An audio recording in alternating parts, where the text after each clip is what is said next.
Horizonte Utópico.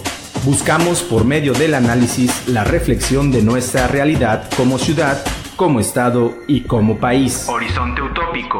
Porque no somos solo un portal de noticias, somos una nueva manera de entender la noticia. Horizonte Utópico, periodismo de análisis.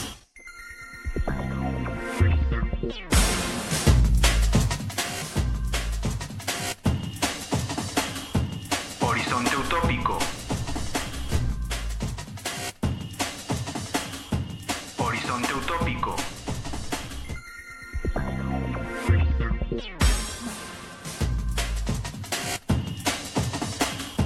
Horizonte Utópico. Horizonte Utópico.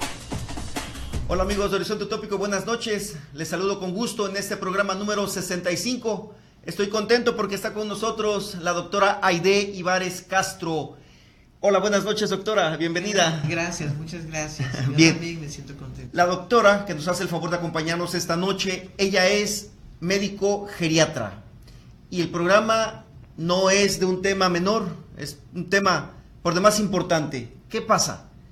En el país existen solamente 401 médicos geriatras, dato de hace apenas 2 meses. ¿Cuándo en el país debería de haber un especialista por cada 5,000 personas? En este caso el país requiere 2,500 especialistas. Todos ya sabemos el abandono que ha hecho el Estado, yo lo he repetido, doctora, infinidad de veces y espero que no sea en vano, como hoy se demuestra con el tema que no lo ha sido.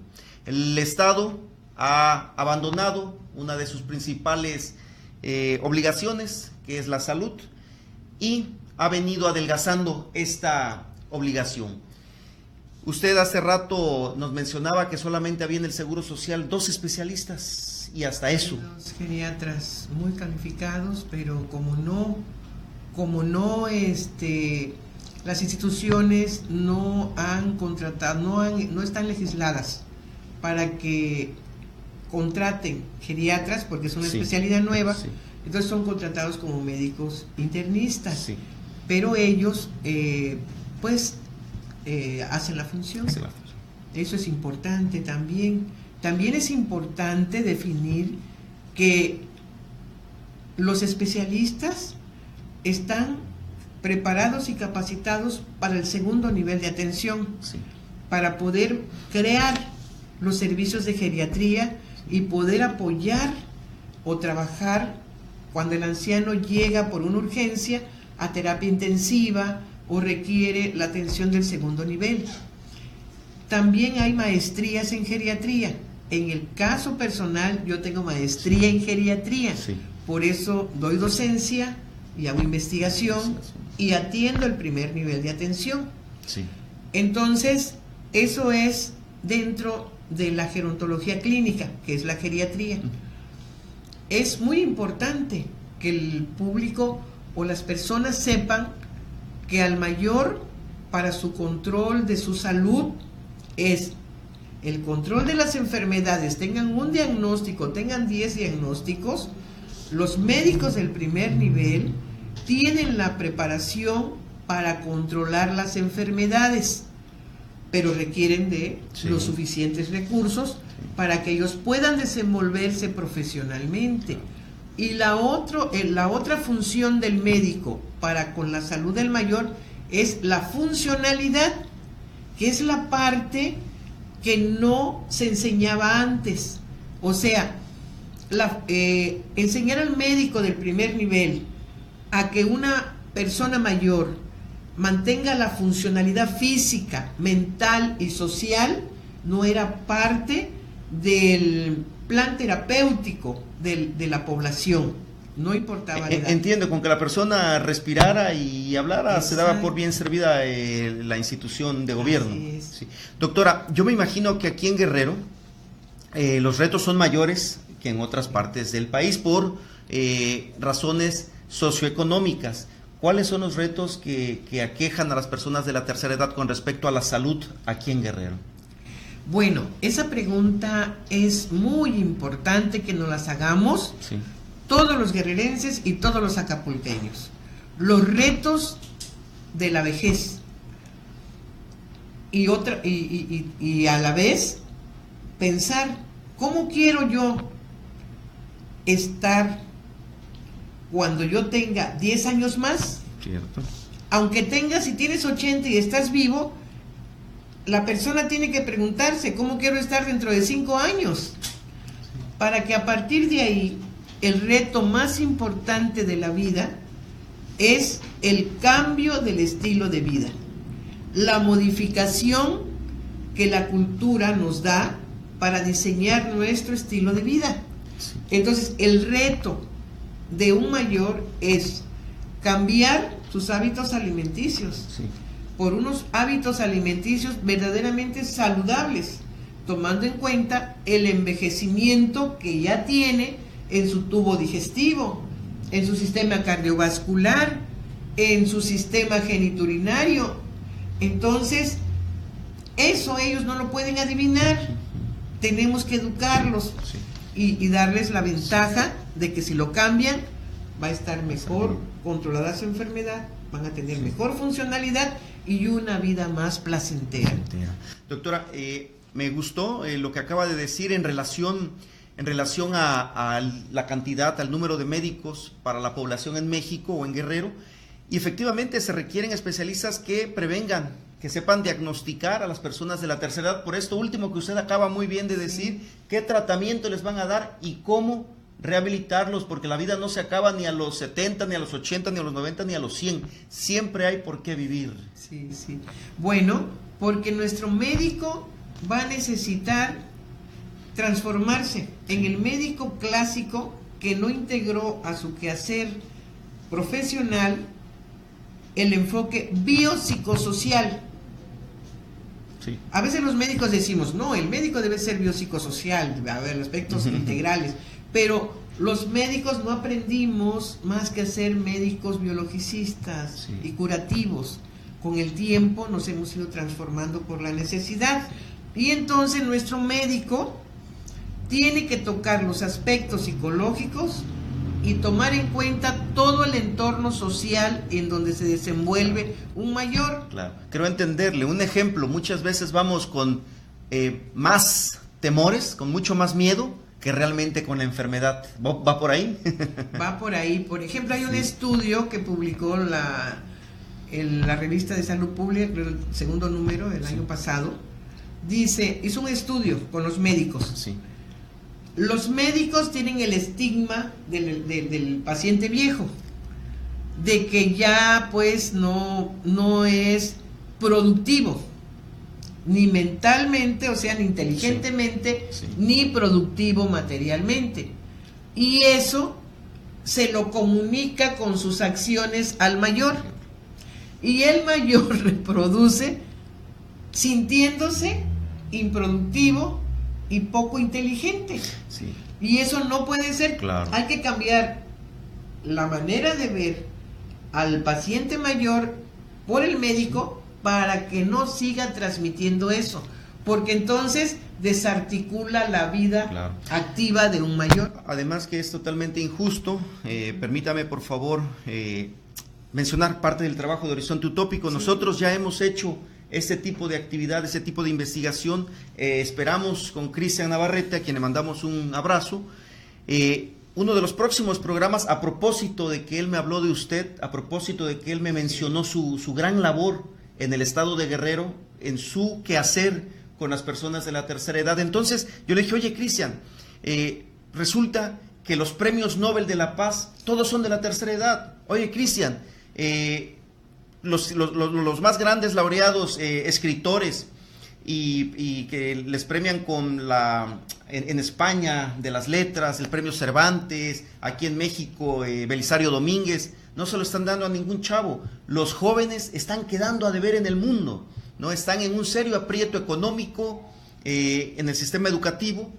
Nada más 9.5 millones de ninis en México. Europa no se queda tan atrás. Entonces vamos a tratar este tema, ojalá nos acompañe. Si ustedes me invitan. Claro, encantado. De que las personas de la tercera edad son quienes están dando la cara por el mundo. Son los más ricos, por cierto, son los más productivos, los más inteligentes. Entonces hay que reentender la realidad, porque los medios de comunicación enfocados a la publicidad nos engañan y nos dicen que los jóvenes son los dueños y deben de trabajar un poquito más para que realmente estén a la vanguardia. Bueno, como usted dice, si le preguntamos a esos premios Nobel de matemáticas, de química, de literatura, ¿qué edad tenían cuando escribieron sus obras? El trabajo más importante de las matemáticas lo escribieron de los 18 a los 24 años. Lo pensaron a esa edad, Sí. pero no pudieron, por ser jóvenes, madurarlo. Entonces, es bien interesante. Le vamos a dejar de tarea al público, ¿no? Claro. ¿A qué edad los Nobeles de literatura empezaron a escribir? Sí. ¿Y a qué edad el que ellos quieran, porque les gusta al público la ciencia ficción? Esos escritores empezaron a escribir ciencia ficción. Por lo general es de los 28 a 30 años. Sí. Entonces usted ve Sí. la productividad intelectual, la productividad más fuerte siempre va a ser con la juventud. Sí. Pero la publicación a la sociedad requiere maduración, y va a ser cuando ya se es grande. Cuando lo concretan. Y hay una cuestión, y yo quiero mencionarlo, no soy médico, pero desde la psicología, que una de las edades más hermosas es precisamente la tercera edad. ¿Por qué? Porque se acaban con muchas de las angustias, de las ansiedades de la juventud, ¿no? Entonces, pero son otros temas. Yo quiero no distraerla para mencionar lo siguiente. Si los padecimientos más comunes en esta tercera edad son cardiovasculares, tumores, demencia y las enfermedades crónico-degenerativas. ¿Está bien esa lista que hice? Está muy bien, porque ya las demencias en nuestro país son un problema de salud pública. Sí. Pero como no tenemos reformas reales, objetivas en el ámbito de salud, no se registran. Nuestro sistema de registro de información no tiene los indicadores para meterlo. Entonces, aunque un médico vea esos casos en la comunidad, en el hospital, no los registra como tales. Entonces son patologías asociadas a la tercera edad que necesitamos que nuestro sistema de salud empiece a transformarse, sí. Pero en bien pues del quehacer médico, no para transformar sí. Su aspecto laboral. Doctora, yo para entender más esta situación me gustaría que por favor nos hablara de usted. ¿Dónde estudió usted? Bueno, yo estudié en el Instituto Superior de Ciencias Médicas de Santiago de Cuba, la licenciatura de Medicina General. En Cuba, pero usted es bien mexicana. Yo soy de Coyuca de Benítez, Guerrero. Sí, a mucha honra. A mucha honra de mi pueblo. Y ya de ahí hice un estudio de posgrado en medicina tropical. De ahí nos regresamos a México y fuimos incorporados porque ya éramos trabajadores, sí. Fuimos becados en Cuba. Sí. Y ya de ahí como profesores de tiempo completo de la Escuela de Medicina. Ahí trabajamos muchos años como médicos catedráticos de la materia de medicina general, familiar y comunitaria, una materia maravillosa. Y ya de ahí pues me fui a estudiar la maestría en geriatría, y ya cuando regresé ya no di la materia, ya di geriatría, en metodología de la investigación y introducción a la clínica, que son las que estoy impartiendo, porque antes también tenía apoyo psicológico a paciente terminal, que para mí es una de las áreas muy importantes que debemos promocionar. ¿Por qué? Porque cuando la persona va a morir, entonces no tiene miedo y puede ser tan plena que con su médico, el médico expresa toda su vocación en ese momento cuando tiene ese tipo de pacientes, y es tan bonito ver cómo la vocación del médico con el paciente terminal colisiona en la emoción, en la seguridad, en la vida y en la trascendencia. Sí. Es algo muy importante. Sí, de repente Como seres humanos. una de las expresiones más humanas del médico, pero no siempre es así, y de repente el médico se ha deshumanizado un poco, sobre todo con las personas de la tercera edad. ¿Nos podría hablar de ello al regresar del corte? Sí. Bien, entonces vamos con nuestros patrocinadores y regresamos. Detalles del corazón, desayuno sorpresa y algo más.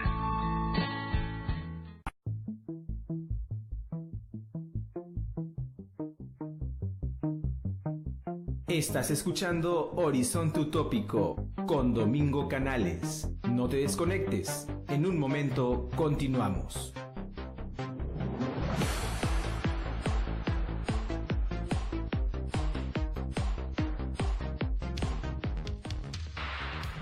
Ahora Horizonte Utópico y Cinépolis Galerías Acapulco te invitan a ti al cine. Es muy fácil ganar. Tómate una foto solicitando tus boletos a través de una cartulina, una hoja de papel o en lo que tú quieras. Debe de llevar hashtag Horizonte Utópico, hashtag Cinépolis Galerías Acapulco. Y súbela a los comentarios de esta publicación de Horizonte Utópico. Detalles del corazón, desayuno sorpresa y algo más.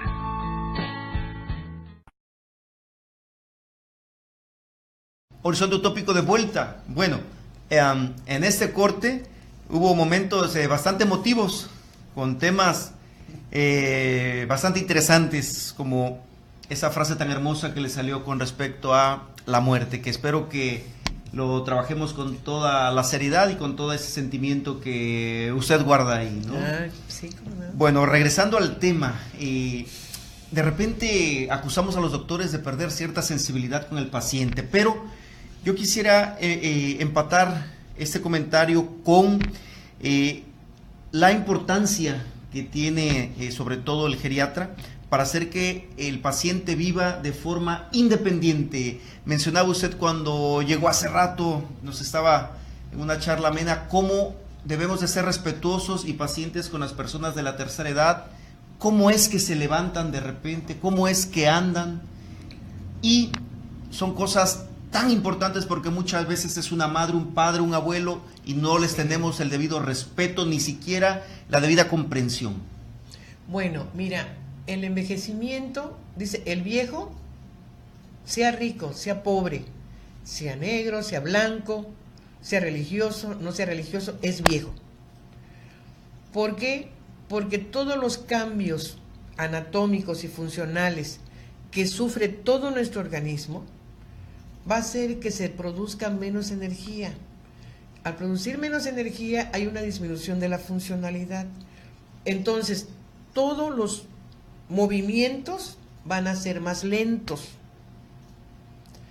Por eso es que el mayor camina con menos velocidad. Por eso es que el mayor tiene que mirar bien dónde va a caminar, dónde va a poner el pie. Sí. Por eso es que el mayor se tarda más en contestarle a quien le pregunte su nombre, cómo se llama, porque los estímulos sensoriales han disminuido su velocidad. Tienen que llegar ¿cómo te llamas? El oído. Y tiene que recorrer ese estímulo, llegar a la corteza y entonces pronunciar uno su nombre. Tiene que ver con la memoria. Yo tengo que recordar cómo me llamo, porque yo no nací, no es algo innato. Me lo pusieron cuando yo nací el nombre. Entonces yo tengo que recordar cómo me pusieron. Entonces los mayores es algo muy increíble, ¿no? Los mayores a veces, como los servidores públicos, a veces no saben lo que le está pasando al mayor. ¿Cómo se llama? Dígame rápido, Oiga, dígame rápido. Sobre todo en los bancos, ojalá no esté viendo gente del banco. No, olvídese. Entonces el mayor ha optado con esa estrategia, ¿no? ¿Cómo se llama? ¿Cómo se llama? Saca tu credencial de lector. Aquí está. Eso es una herramienta. Léalo, cómo me llamo, cuántos años tengo, dónde vivo y todo eso. Entonces, las personas menores de 60 años tienen que empezar a interesarse, a saber ¿qué le pasa cuando uno es viejo? ¿Por qué tarda en levantarse de la silla? ¿Por qué tiene primero que pensar que va a ponerse de pie? Luego acomodar el cuerpo para ponerse de pie lentamente. Luego, si aún no usa bastón o no usa, entonces él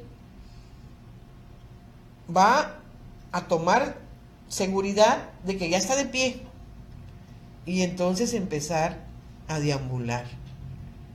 Entonces, eso es algo. Sí. En nuestra relación a veces, los mayores se les exige demasiado y no debemos ir conociendo cómo me responde. Mire cuántos accidentes hay en esa parte de Sambos de los mayores. A veces seguido sale que lo atropelló un auto, que se murió, que lo atropelló un camión. Tenemos un conflicto grave con los camioneros. Sí. Porque no son los que menos piensan cómo sufre, porque su mente del mayor está clara. Su cuerpo es el que no le responde, porque está envejecido. Hay algo que también deben de saber. Muchos mayores, por envejecimiento de su sistema nervioso y sus sensores de la vista, por ejemplo, ven a lo lejos un camión parado, lo están viendo, pero cuando empieza a moverse ya no lo ven, porque pierden la capacidad de identificar los objetos en movimiento, y cuando sienten ya tienen el camión arriba. Entonces, si el que maneja el camión supiera eso y ve a un anciano que va atravesando la calle, en vez de molestarse e insultarlo y echarle el carro, se detiene para que pase, no hubiera tantos accidentes. Entonces, tenemos forzosamente que hacer de la gerontología una cultura social. Doctora, ¿cómo lo podemos hacer? Porque quiero mencionar si esto tiene que ver con el ISSSTE, con el Seguro Social exclusivamente. Yo sé que con los medios de comunicación como ahorita, con las escuelas donde usted da clases, la Escuela de Medicina, el Ayuntamiento, el Gobierno del Estado con la Secretaría de Salud, ¿dónde exactamente empieza la responsabilidad para esta cultura? Mire, no es nada más responsabilidad de los médicos, ni tampoco los hospitales son para que las personas que hacen crisis con sus enfermedades o rompen el control o presentan una urgencia, recurran a los hospitales. La cultura la tenemos que integrar todos. Por ejemplo, todo el sistema de educación tiene que empezar a tener tópicos del envejecimiento. Enseñarle a los niños, a los jóvenes, a los adolescentes, hacer las actividades intergeneracionales. Sí. ¿Sí? Hacen falta las actividades intergeneracionales porque esa es una medida preventiva, es de las acciones en gerontología preventiva. Los mayores, los viejitos, como le digamos, los mayores, tienen que tener convivencia con los niños, pero a veces porque estamos en una sociedad en descomposición, pues no le vamos a confiar un niño también a cualquiera. Entonces, ¿qué se tiene que hacer? Que las instituciones que atienden mayores puedan realizarse actividades comunes en las escuelas. Sí. Antes nosotros íbamos con los estudiantes de medicina a las escuelas y entonces llevaba yo pacientes que les cortaron el pie, tuvieron amputaciones por diabetes, que ya tiene deterioro cognitivo, y llevábamos 5 viejitos ahí y en el salón ellos platicaban con los niños. Entonces le decía, bueno, ¿y tú por qué te quitaron ahí un peso?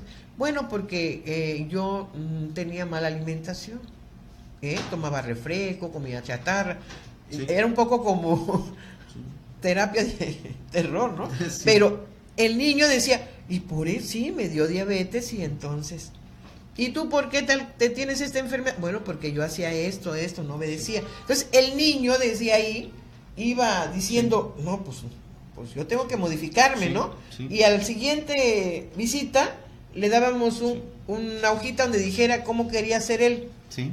Y decía, yo no quiero ser como mi abuelo que nunca va a hacer nada. O yo quiero ser como mi abuelo que va a correr, como mi abuela que va al parque.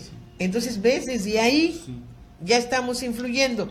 Pero eso tenemos que hacerlo todas las instituciones públicas, llegar a un consenso y empezar a hacer acciones conjuntas.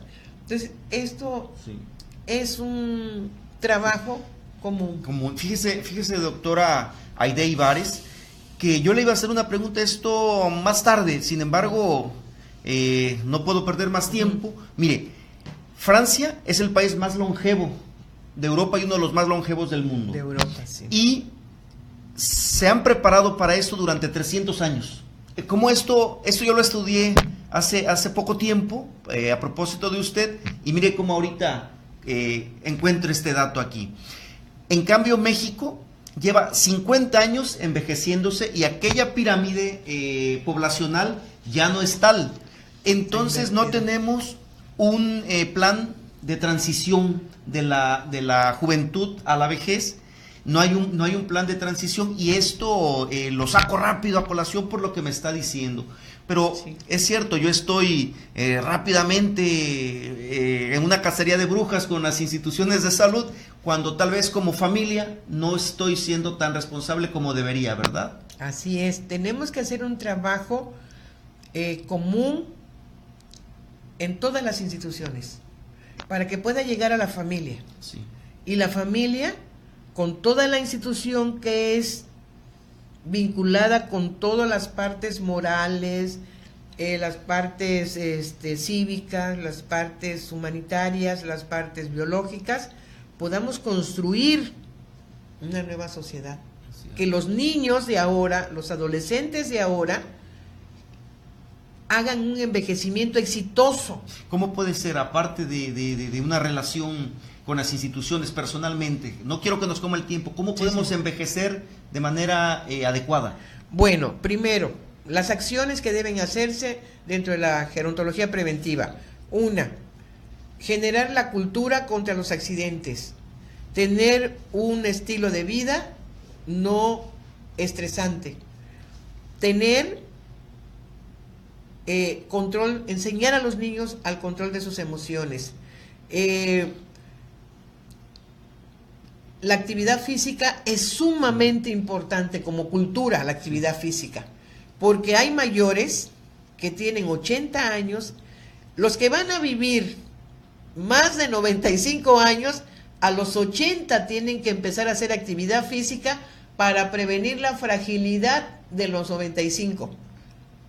No se van a morir. Yo les digo a los mayores, no se van a morir ni crean. Pónganse a comer ligero, hacer actividad física, caminar alrededor del comedor. Pónganse alegres, contentos, sean positivos. Ríanse con sus nietos, no le estén dando tanta recomendación. Ríanse, jueguen con ellos. ¿Sí? Eso es importante.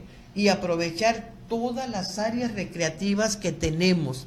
La playa, los parques. Qué gran ventaja el sol, clima y la playa, ¿verdad? En Acapulco. El clima, la playa, ya no podemos andar a mediodía en el sol, ¿no? Sí. Sudando y ahí sino tenemos que ver los amaneceres y los atardeceres. Sí. Porque la temperatura nos deshidrata con facilidad. Y más a la tercera edad, ¿verdad? Y más a la tercera. Entonces, sí, señores mayores de 60 años, a ver los amaneceres y los atardeceres. Sí. Bueno, Cristian, ya nos hizo señas. Yo tengo 1001 preguntas más, porque las esperanzas de vida, las cifras de esperanza de vida están creciendo cada día más. La ciencia avanza, la atención médica, y hay mucho por qué vivir, hay mucho que hacer en la tercera edad. Tengo 1001 preguntas. Yo espero guardarlas, anotarlas, esperar los comentarios de nuestros amigos de Horizonte Utópico, que luego nos dan un sinnúmero de ideas, de comentarios, para que por favor nos acompañe, por favor entremos a áreas específicas. Me gustó mucho el programa, aprendí mucho, y creo que nos ha hecho falta información para saber entender y respetar más a nuestros familiares y a nuestros vecinos de la tercera edad? Así Doctora. es. Pues yo creo que lo más importante que nos debemos trazar en Acapulco es disminuir los conflictos en la familia, en el trabajo, en la sociedad, en la vida política, en la vida cultural. Minimicemos los conflictos, que son la materia prima para el desastre social, y busquemos lo mejor de nosotros, lo que sabemos hacer para que nuestra sociedad sea lo mejor, Sí, porque aquí vamos a estar, no nos vamos a ir a otro lado. sí. Este país es maravilloso, no dejemos, y somos maravillosos todos, Claro. disfrutémonos. Doctora, también que nos haga saber su labor, que es muy importante, para que escuchen los doctores, los jóvenes doctores, los muchos estudiantes, y sepan cómo y por dónde pueden ellos hacer una labor tan bonita como la que usted ha venido realizando. Bueno, mi labor ha sido siempre humilde y con pocos recursos. En 1997 empezamos con las caminatas Por tu Salud, Muévete. Todavía no había nada en las instituciones, pero empezamos. Y yo recuerdo al doctor de la Peña que él me apoyó mucho. Sí. Entonces, desde ahí, los alumnos tenían vergüenza de llevar un viejito con ellos.